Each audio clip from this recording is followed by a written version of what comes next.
When you suffer a massive physical trauma, say you shatter your femur in a car crash, your body has this very specific, highly engineered response protocol. Right, the inflammatory response. Exactly. Your immune system just floods the area with white blood cells.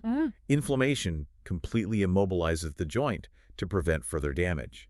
I mean, the body basically turns that area into a fortress. It builds this wall of swelling and pain to say, hey, do not touch this while it heals. It really is brilliant. It's a biological masterpiece of self-protection. It is. But I suspect you know why I'm bringing this up. Yeah. Because you want to talk about what happens when that exact same biological masterpiece tries to heal a wound that isn't physical. Yeah, that's exactly where my mind went. Because when we step out of the emergency room and, into the realm of human behavior, into neurodevelopment and deep emotional trauma, that fortress-building instinct becomes incredibly destructive. Oh, absolutely. When your trust is shattered, your psychological immune system still rushes in. It still builds a wall. It still creates inflammation, but usually in the form of anger or cynicism. Right. And you can't just take an x-ray of a betrayed heart and say, okay, the bone is set, let's take the cast off. No, you can't. The cast often just stays there forever. Forever. Yeah. Because the brain, particularly the amygdala, the fear center, it doesn't naturally distinguish between a physical threat and a profound emotional betrayal. That's the crazy part. To your nervous system, a friend stealing your life savings feels remarkably similar to a tiger lunging at your throat. Wow, yeah. It triggers the exact same survival mechanisms. And that is what creates the diagnostic muddy waters of human behavior. I mean, the emotional scars we carry dictate our actions in ways that completely irrational to anyone standing on the outside. But they're entirely logical to the terrified nervous system on the inside. Precisely. Well, that terrifying, complicated reality is exactly what we are wading into today. Yeah. We are looking at a truly fascinating piece of source material for this deep dive. I am so excited for this one. Me too. It's a transcript of a vintage radio drama from the classic series called The Greatest Story Ever Told.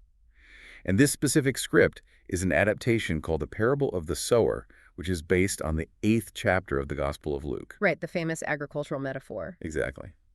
Our mission today is to explore how this script takes a 2,000-year-old metaphor about a guy throwing seeds on dirt and grounds it in this high-stakes, emotionally charged story. It really is about trauma, betrayal, and the excruciating difficulty of offering second chances. It is. We're tackling the ultimate human question here. Yeah.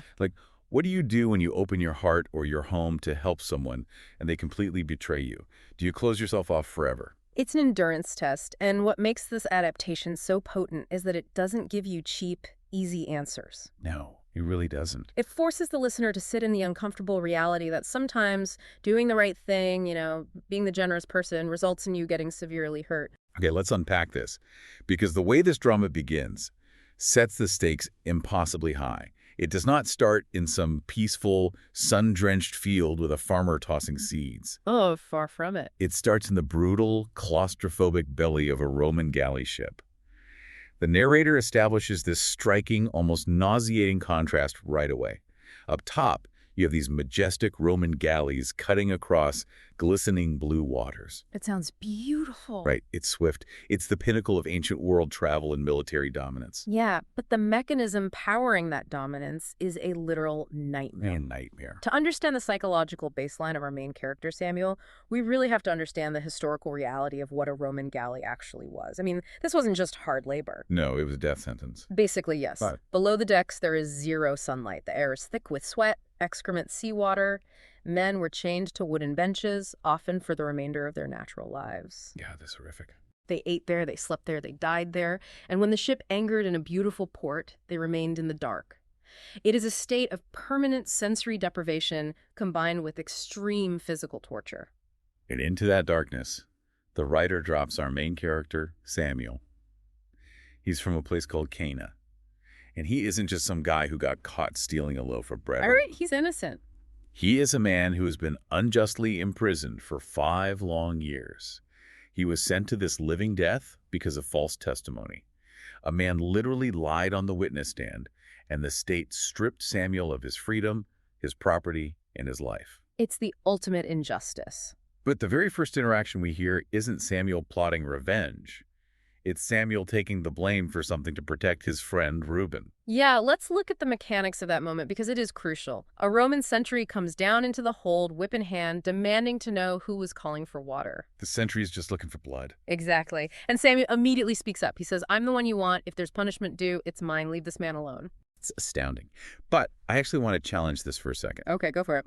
Is this genuine altruism, or is this a trauma response? Because in high-stress carceral environments, isn't there a psychological phenomenon where prisoners will endure physical pain just to assert some tiny modicum of control over their environment? Oh, that's a very sharp distinction to make. Yes, in environments of total powerlessness, taking a beating on your own terms can sometimes be a perverse way of reclaiming agency. Right, like at least I chose this. Exactly. But the script pushes us toward a different interpretation here. It's trauma bonding. Samuel and Reuben have been chained to the same oar for years. Their nervous systems have co-regulated in the face of constant threat. So they're almost like one entity. Yes. Samuel isn't just trying to control his environment. He recognizes that he and Reuben are a single surviving organism. If Reuben breaks, Samuel breaks. So taking the whip is a calculated survival mechanism for the collective. Wow. But the whip doesn't fall. And here we get the first massive narrative twist of the story. The sentry isn't there to beat him. He's there to take his chains off. Right. Samuel is brought up to the deck, leaving Reuben behind in the dark. And Reuben just assumes his friend is being taken away to be executed. Naturally. But then Samuel comes back down to the hold, and the visual contrast is jarring. He's no longer in rags. He's dressed in fine clothes. He looks like a citizen again. The shock to Samuel's system here cannot be overstated. He explains the miracle to Reuben and the rest of the slaves. The man who lied on the witness stand suddenly confessed to his perjury. Just out of nowhere. Yeah, and the state has totally exonerated Samuel. He is free. Furthermore, the state has returned all of his confiscated property. He is instantly wealthy again. It is a complete, violent reversal of fortune. It really is. But he doesn't just wave goodbye and walk into the sunlight. And this is where the core theme of our deep dive really begins. Samuel makes this profound, sweeping declaration to the men still chained in the dark. It's such a powerful moment. He tells them, "Even though I'm dressed in fine clothes now, I shall bear the marks of the chains on my wrists and my legs, and those marks are a bond between all of you and me. I'll never forget that I pulled an oar alongside you for 4 years." Show me your scars. Wow. That is the phrase he uses when he makes them his radical promise. Yeah, that phrase stuck with me. He tells them he's going back to his farm in Galilee, and if any of them are ever freed, they have a home there forever. Work, food, a place to sleep. All they have to do is show him their scars, and that will be enough. Which, when you think about it, is a staggering promise. It makes me think of an exonerated prisoner today. Oh, absolutely. Imagine someone who spent 20 years in a maximum security prison for a murder they didn't commit. DNA evidence finally clears them. They walk out the gates, they get a massive multi-million-dollar settlement from the state, and they get their civilian clothes back. But they aren't the same person. Exactly. They can't just go to a coffee shop and resume normal life. Their entire internal operating system has been calibrated for a war zone. The only people who truly understand their visceral reality are the people still locked inside that concrete box. That is the exact mechanism at play here. It's profound survivor's guilt mixed with an identity crisis. The state gave Samuel his clothes and his money back, but the state cannot give him his pre-trauma identity back. That man is dead. He died on the bench. The new Samuel was forged on that wooden bench. So, what's fascinating here is how the writer is deliberately establishing an extreme baseline for Samuel's capacity for grace. Right. He isn't a wealthy, sheltered philanthropist handing out charity to feel good about himself. Right. He is extending a lifeline from the shores of hell because a massive part of his psyche is still burning in the fire with them. He explicitly calls the galleys a living death. And you really feel the agonizing weight of that when we transition to the second phase of the story, which is his return home to his wife, Deborah.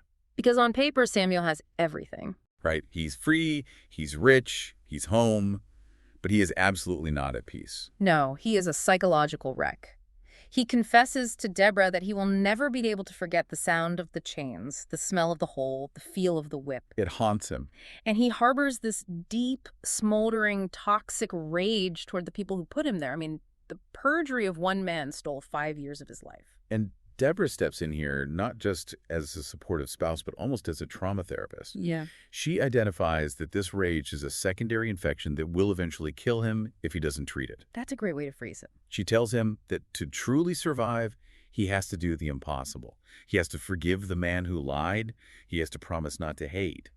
And to help him achieve this, she introduces a new paradigm.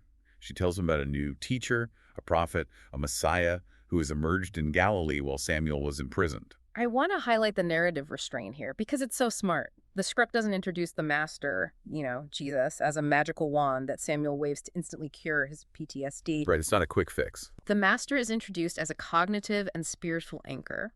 Samuel openly admits he does not possess the internal machinery to forgive his false accuser. It defies every natural instinct of his nervous system. Of course it does. So Deborah is essentially prescribing a new philosophical framework, hoping the master's teachings will give Samuel the external leverage he needs to pry his own heart open. And he agrees to go hear this master teach, but purely out of love for Deborah. He says, "Without your love to sustain me, without your faith to give me strength, I couldn't have lived through all this." It's a beautiful look at a marriage bearing the weight of trauma. It really is. So fast forward almost a year. Samuel has been home trying to integrate, but the trauma is just beneath the surface. He and Deborah are sitting in their house, and he has a severe PTSD flashback. A really intense one. He realizes it was exactly this time of year, sitting in this exact room, when Caesar's sentries knocked on the door and ruined his life. And the script uses timing as a psychological weapon here. Because right at the apex of that flashback, right when his nervous system is flooding with adrenaline and terror, there is a loud knock on the door. Yes, it's perfectly timed. It's literally a horror movie moment. Samuel panics. He starts spiraling, saying it can't be happening again. His brain is completely convinced the Romans have returned. His amygdala has completely hijacked his logic. But Deborah goes to the door, she opens it, and it's not Roman sentries. It's Reuben, his best friend from the galley. And Reuben brought friends, Gideon, Ezra, and Matthias. We find out their ship was wrecked, they survived, and a sympathetic Roman officer freed them. So the ghost from the galleys has manifested on Samuel's doorstep. Right. And Samuel's reaction is immediate, unthinking compliance with his own promise. He tells Deborah to bring out all the food. He looks at these 4 filthy, traumatized men and says, "The house is yours." Okay, I have to stop here and push back on Samuel's logic, because looking at this from Deborah's perspective, this is a terrifyingly dangerous situation. Oh, without a doubt. Samuel was innocent, but these 4 men freely admit they are actual criminals. They were sent to the galleys because they broke the law, and Samuel is inviting 4 desperate, traumatized felons into his private home where his wife sleeps. It's risky, to say the least. Let's be honest, I don't care how much grace you have, that is dangerously naive. You're basically begging to be victimized. I understand your reaction, and Deborah actually voices that exact concern. She says to Samuel, point blank, but they're criminals. Right. Thank you, Deborah. But you have to look at the mechanism of Samuel's defense. He isn't making a logical security assessment.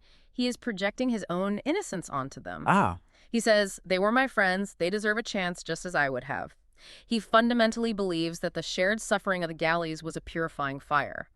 Because the suffering made him more empathetic, he assumes it made them more empathetic. He thinks trauma is a universal equalizer that always produces nobility. But we know that's not true. No, it's definitely not. Trauma can make you empathetic, or it can turn you into a feral predator who will do anything to survive. He is gambling his entire life on the assumption that they processed the galley the exact same way he did. Precisely. He believes his grace can finish the rescue mission. He tells Deborah, we can help them change even more now. It's a utopian vision of shared trauma binding them together in unbreakable loyalty. It's a nice thought, but... But the writer sets this up perfectly because that utopian vision is about to violently collide with human nature. Which brings us to the first crack in the foundation, the first betrayal. The men have been working on the farm for a while. They're raising produce, taking it to market. Things seem to be working. They've settled into a routine. And Samuel, in a burst of generosity, decides to take them all into town for a holiday to hear the master speak. But before they go, he does something that made me scream at the transcript. The money jar. He brings out a heavy pottery jar, completely filled with money. He wants to give them what he calls their shares. He explains that when a man goes to town, he wants to buy things, and he wants them to have the dignity of their own money. He's trying to elevate them. Right, he is elevating them from indentured servants to full partners in his estate. And the way the men react to this cash is just a masterclass in psychological profiling. Reuben and Matthias are appropriately thankful, but the spotlight really falls on Gideon and Ezra, who represent wildly different adaptations to trauma and grace. Let's analyze Gideon's response first, because it is highly diagnostic. When Samuel hands Gideon his money, Gideon doesn't just say thank you. He practically grovels. He says, thank you very much, Samuel, far more than I deserve. Yeah. And the script specifically notes his delivery as oily. Oily is a layman's term for predatory sycophancy. Predatory sycophancy, I like that. In psychological terms, Gideon is utilizing performative vulnerability. He is giving Samuel exactly what he thinks Samuel wants, which is the performance of the broken, humble, eternally grateful, rescued slave. It's almost too much. It is over-the-top, excessive gratitude. And in the real world, when someone's gratitude vastly exceeds the scale of the favor, it's often a massive red flag. Really? Yes, it means they are managing your perception of them, usually to mask their true intentions. That is such a crucial insight. The over-the-top gratitude is a smokescreen. Contrast that with Ezra. The morning of the trip, Ezra is up before dawn, offering to help Deborah in the kitchen. He's pitching in naturally. He isn't performing for Samuel. He's quietly serving the household. Deborah asks him about his past, and Ezra drops his guard completely. Ezra demonstrates actual vulnerability. He doesn't make excuses. He tells Deborah he was young, alone, and hungry. He worked when he could, but when he was desperate, he stole. He owns his criminality. But then he looks at his current situation and says, if anybody had ever been this decent and kind to me before, it never would have happened. It completely breaks your heart. It really does. Ezra isn't flattering Deborah. He is mourning the life he could have had if someone had just shown him a fraction of this grace earlier. He is recognizing the profound rarity of what Samuel is offering. And that recognition is the mechanism of genuine transformation. Ezra is internalizing the grace. Gideon is just pocketing it. So everyone is getting ready to leave for town, and suddenly they can't find Gideon. Ezra is actually the one who gets suspicious first. His street instincts kick in, and he asks Samuel to check where he put the money jar. And the jar is gone. Gideon took it and vanished in the night. The absolute audacity. Samuel is furious, of course. His utopian vision just took its first hit. He says, if I could find him, I'd teach him to abuse decency, to take advantage of hospitality. But then the brilliant Deborah steps in, totally calm. I love this moment because Deborah reveals her operational intelligence. She never bought Gideon's performative gratitude. Not for a second. She tells Samuel that the night before, she saw the way Gideon was looking at the money jar. Her alarm bells went off. So after everyone went to sleep, she emptied the jar, hid the real coins under a loose stone in the floorboards, and filled the jar with rocks. It's amazing. Gideon, the great con man, snuck off into the night, lugging a heavy jar of completely worthless stones. It is highly satisfying for the audience. But let's connect this back to the core mission of the episode, which is the parable of the sower. Gideon's behavior maps perfectly onto the concept of the rocky soil. Right. Here's where it gets really interesting. In the parable, a farmer throws seed, and some of it lands on soil that has a bedrock shelf just beneath the surface. The seed springs up incredibly fast. It looks like the most successful plant in the field. Right, because the roots can't go down, so all the energy goes up into the visible stalk. That's Gideon's oily flattery. Exactly. He sprang up fast, performing the role of the reformed man with joy and enthusiasm. But he had no root system. There was no internal structural change. So the moment the hot sun came out, or in this case, the temptation of a jar of cash presented itself, he withered instantly. He abandoned the long-term security of a home for a short-term selfish payout. Yeah. And what's fascinating is how Samuel processes this betrayal. Because Deborah outsmarted Gideon, they didn't actually lose the money. Samuel gets angry for a moment, but his psychological immune system doesn't fully deploy. He brushes it off. He rationalizes it. He tells the others, we shouldn't let this one unfortunate incident stop us. It's a textbook case of cognitive dissonance. Samuel has invested so much of his identity into the idea that he can save these men, he minimizes Gideon's betrayal to protect his worldview. Because he didn't lose any money. Right, the armor held up because the financial damage was zero. He treats it like a flesh wound. But the writer is just lulling Samuel and the listener into a false sense of security because the real test, the catastrophic failure of the system, is hours away. Oh, man. So they leave the farm and head into town, and they find the master preaching to a crowd. The scriptwriter's choice of what the master is teaching in this specific scene is perfectly targeted at Samuel's fragile emotional state. The historical context of first-century Judea is vital here. This was a brutal, retributive society under the thumb of the Roman military machine. The prevailing logic of the day was an eye for an eye. If someone hits you, you destroy them. Exactly. But the master is standing in the crowd preaching a radical, system-breaking message. He says, "Be merciful as your Father also is merciful. Give, and it shall be given unto you." Ezra is profoundly moved by this. He tells Samuel, if only I'd heard such teaching long ago. They're having this transcendent, deeply spiritual moment. But while their attention is focused on this high-minded philosophy of mercy, a devastating logistical failure occurs. They lose track of Reuben in the massive crowd. They assume he just wandered off to buy supplies in the marketplace.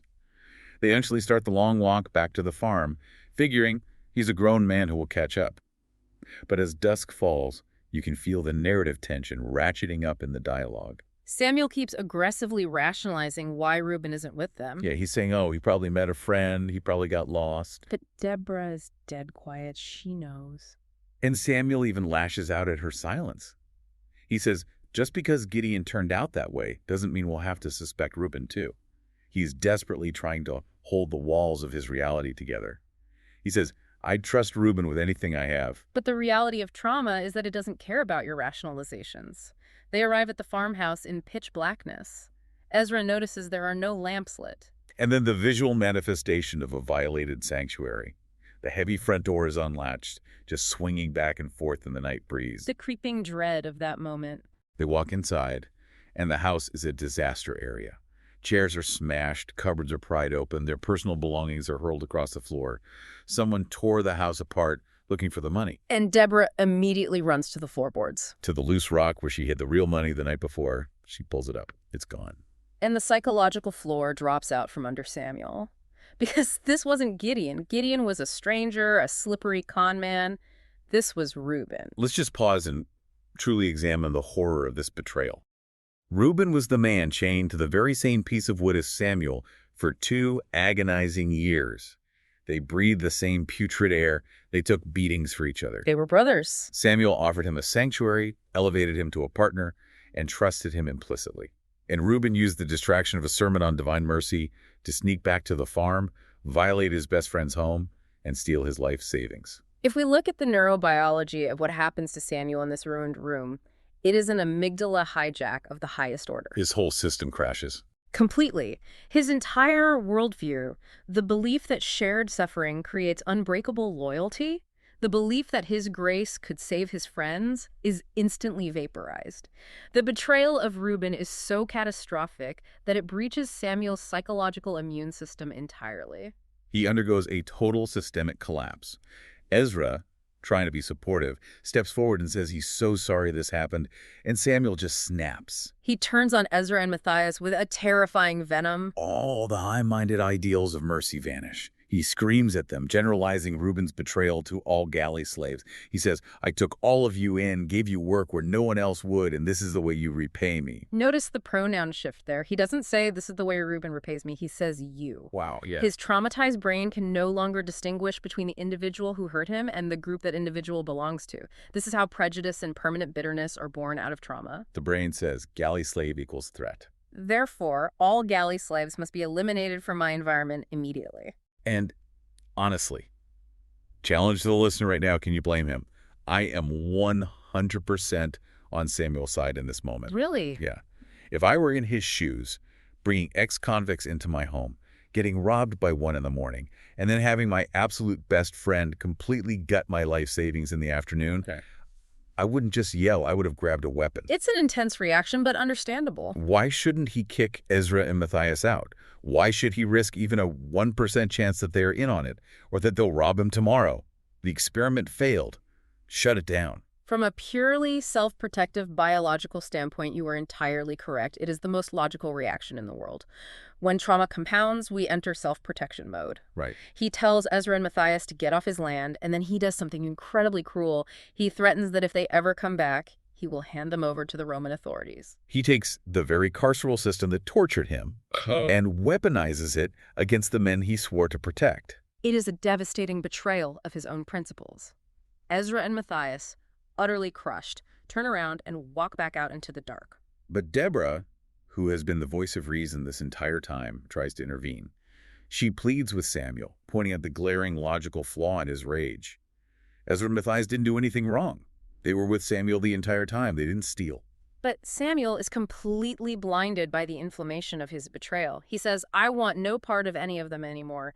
He has built a massive, impenetrable emotional wall, and he is cementing it shut right in front of her. Which brings us to the crux of the narrative and really the core philosophical debate of this deep dive.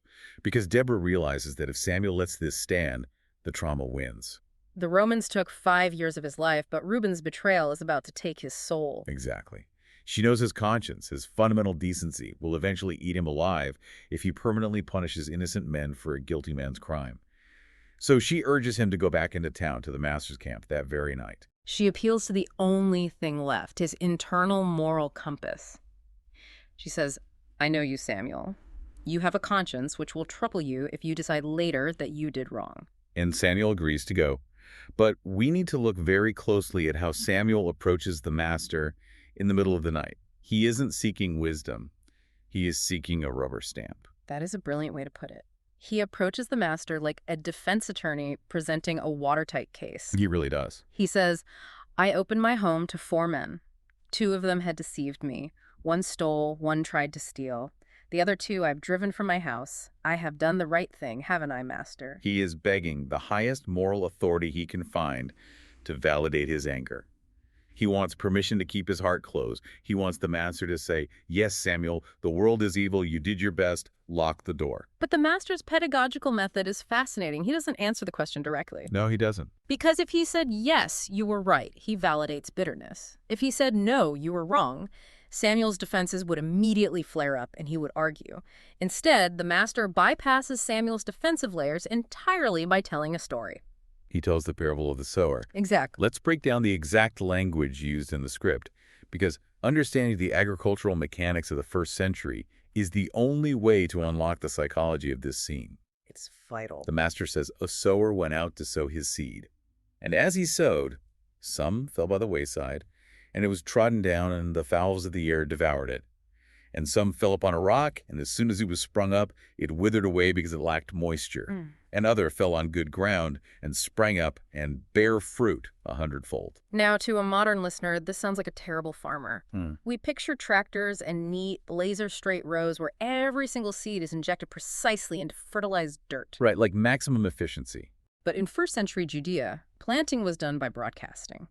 The farmer had a bag of seed and he walked the field, literally throwing handfuls of seed in wide arcs. Just tossing it out there. It was inherently inefficient. The fields had footpaths running through them, which is the wayside. They had hidden limestone bedrock just under the dirt, the rocky soil, and they had patches of thorns. The farmer knew perfectly well that a huge percentage of his seed was going to be wasted. Samuel listens to this story, and his immediate reaction is defensive confusion. He says, Master, what has a sower of seed to do with me? I'm talking about betrayal, and you're talking about farming. And here's where the master gently unpacks the metaphor, mapping it directly onto Samuel's trauma. He explains that the seed represents the word of truth. Or, in Samuel's operational reality, the radical grace, kindness, and resources he offered those 4 men. Right. And he explains the soils. The seed by the wayside is the grace snatched away by the devil before it can even register. Maybe men whose hearts are so hardened by the galleys they can't even perceive kindness anymore. That makes sense. The seed on the rock, our oily friend Gideon, receives the grace with a joyful performance, but having no internal root system, falls away the second the temptation of the money jar appears. But then he defines the good ground. He says the good ground are they which, in an honest and good heart, having heard the word, keep it, and bring forth fruit with patience. Okay, so the master has laid out the agricultural reality. But how does this actually help Samuel? Because Samuel's still sitting there with an empty floorboard and a shattered heart. How does dirt fix that? It fixes it by completely redefining Samuel's concept of failure. The master uses a Socratic approach. He asks Samuel a rhetorical question. He essentially says, look at my own ministry. I know that my words will only find root in a fraction of the people who hear them. The religious elite will reject me. The cynical will mock me. Right. But do I stop teaching just because some people reject my words? Do I pack up and go home because some of my seed falls on rocks? The answer is obviously no. Yeah. And then the absolute hammer falls. The master asks Samuel, well then, should you give up doing good? Should you drag good men from your door because a few seeds have fallen by the wayside? Because a few men took advantage of your goodness and returned evil instead? It is a profound philosophical shift. It completely dismantles Samuel's justification. Samuel viewed his grace as a transactional business deal. I invest sanctuary in you, you pay me back in loyalty and rehabilitation. Exactly. And when Reuben and Gideon defaulted on the loan, Samuel declared the whole enterprise bankrupt and liquidated the assets, meaning he fired Ezra and Matthias. Yes.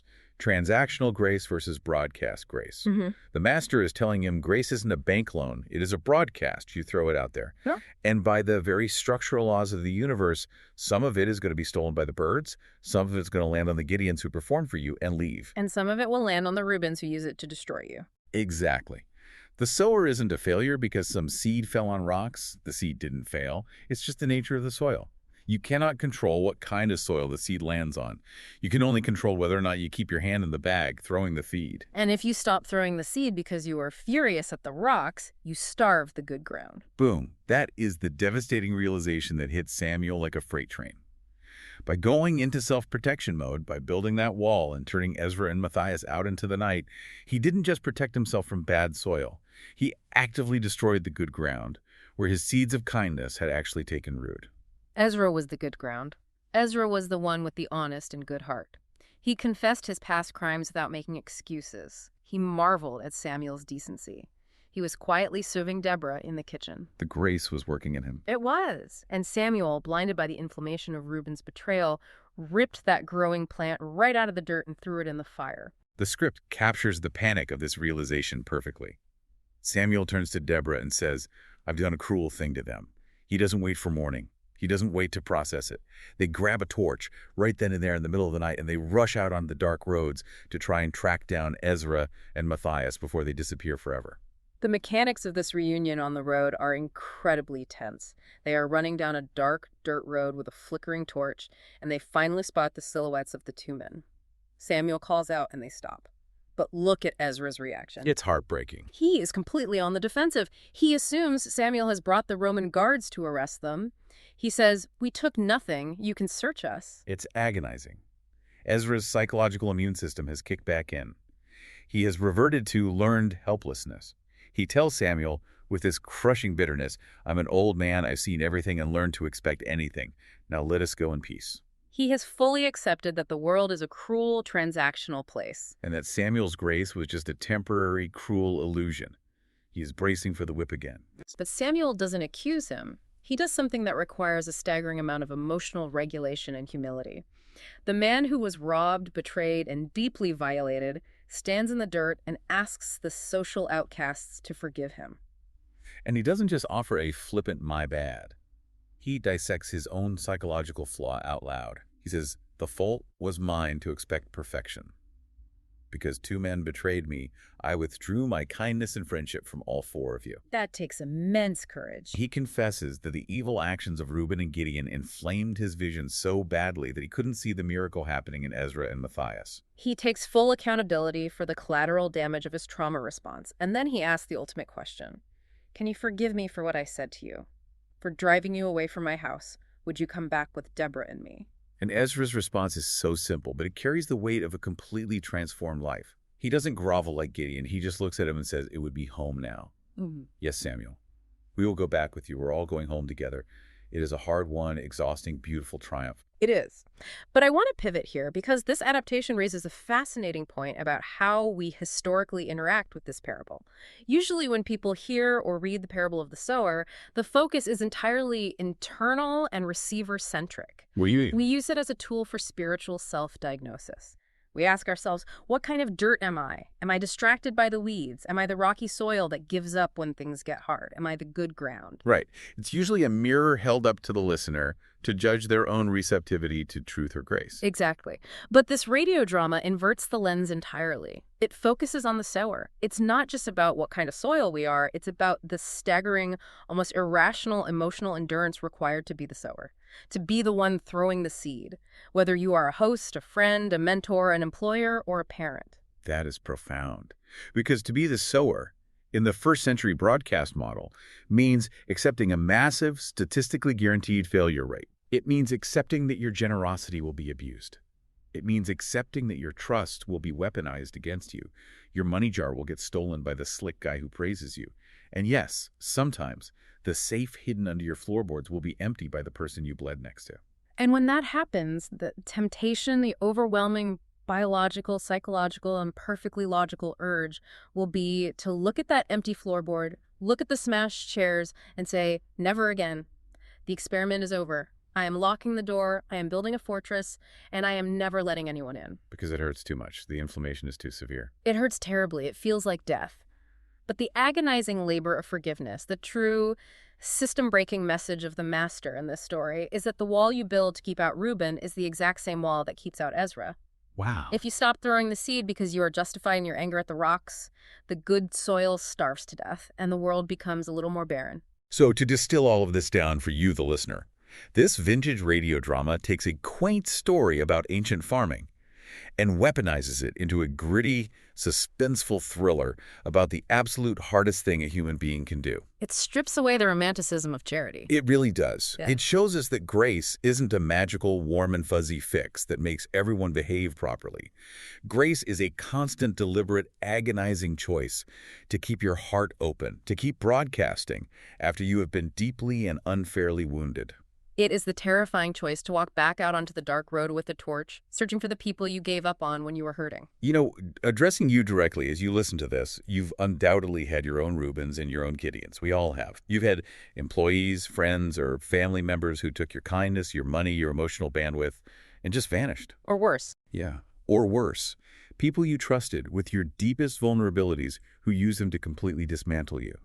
And your natural biological instinct is to declare martial law on your own heart, to say, I'm done being the nice guy, I'm done mentoring people, I'm done trusting. It goes back to your medical x-ray analogy from the very beginning. We want the pain to make logical sense. We want to be able to point to the shattered floorboards and say, that betrayal structurally broke me, so now I have a permanent medical excuse to never trust again. But the reality isn't a broken bone. The reality is a field. And the field is still there, waiting for seed. So I want to leave you with a final provocative thought to mull over today, something to really examine in your own life. Look at the emotional fortresses you've built recently. Look at the people you've written off because of the actions of someone else. That's a tough question to ask yourself. It is. Are you so focused on protecting yourself from the Reubens of the world that you are currently shutting the door on an Ezra? What would it actually look like for you this week to bypass your own amygdala hijack, to pick up a torch, go back out onto the road, and invite the good soil back into your life? Because the hard truth of the story is, the sower has to keep sowing. Even when the dirt bites back, keep throwing the seed.